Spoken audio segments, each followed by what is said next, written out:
Trump's tax plan was written by a billionaire for billionaires. Democracy is not about billionaires buying elections.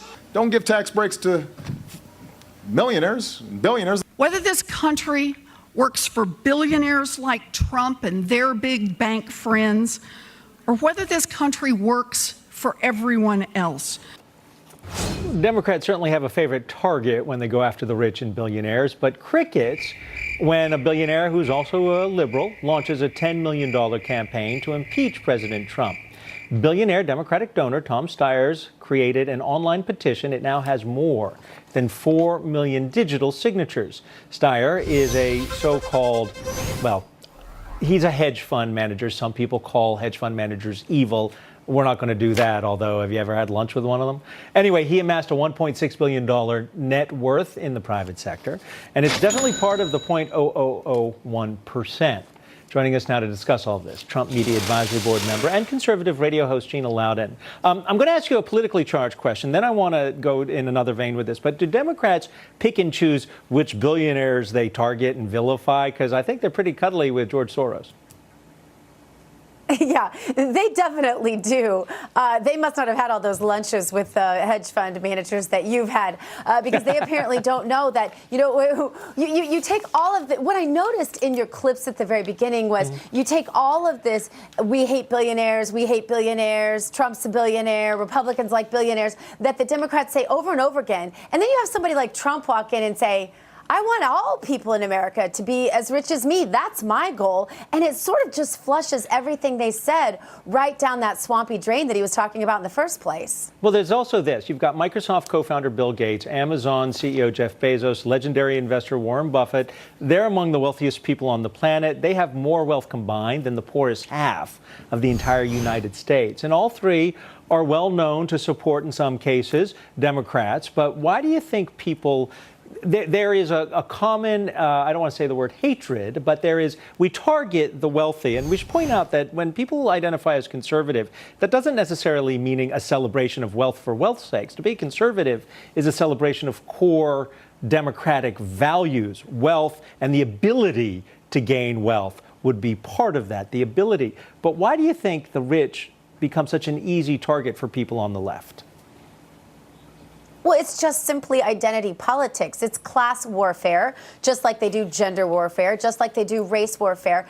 And the sad thing for the Democrats, if I were a Democrat strategist, one of the reasons I'd be panicked, aside from being on the sort of anti-economic success side of the coin, it would be because you look at their issues and they just don't have any without divisiveness. So the minute the American people catch on, and I frankly believe that they are catching on to the way that the left exploits division in this country, is the minute that they don't have any issues at all. Let me ask this question of Democrats. If you didn't have the issues of identity politics and class warfare, race warfare, gender warfare, and all the rest, what are your issues? And I don't know a Democrat that can answer that. Well, Bernie Sanders, doesn't he own 3 homes? He and his wife, they have 3 homes. Their carbon footprint must be enormous. And a lot of cars. And a lot. Hey, don't be going after anybody on the cars. I'm a car nut. I love the cars. I love V8 I don't engines. go after them. That's what they do. Let me ask you this. The House, that's their game. The House rejected the Democratic resolution to impeach President Trump. Take a listen. His motives and his actions are contemptible, and I will fight every day until he is impeached. Impeach 45. I rise today, Mr. Speaker, to call for the impeachment of the President of the United States of America. The President's decision to end DACA was heartless and it was brainless. The President's fitness for office is something that is being called into question. I'm very worried about his fitness. 2 key points here. Schumer and Pelosi, leaders of the Democratic Party in Washington, they did not use the word impeach. They're actually afraid that impeachment could backfire on Democrats. And then you've got this issue. You know, Democrats, some are pursuing the impeachment issue. We talked about the billionaire, Mr. Steyer, with the petition. They've now got, thanks to Mr. Steyer, a database of 4 million plus potential. Activists might not be the right term, but they've got a 4 million plus base on which to build to drive what might be anger towards the president to the polls. Do you think that works to their advantage?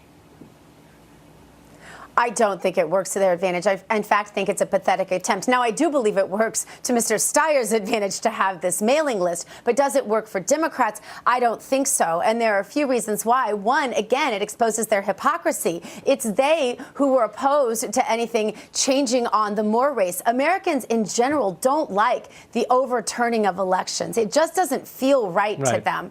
And so Americans are never going to go for that. And $4 million signatures sounds like a lot, but it's not in the vast majority of voters. All right, Gina Loudon, we appreciate your being here. And if anyone ever calls you nouveau riche, remind them that it's the riche that counts.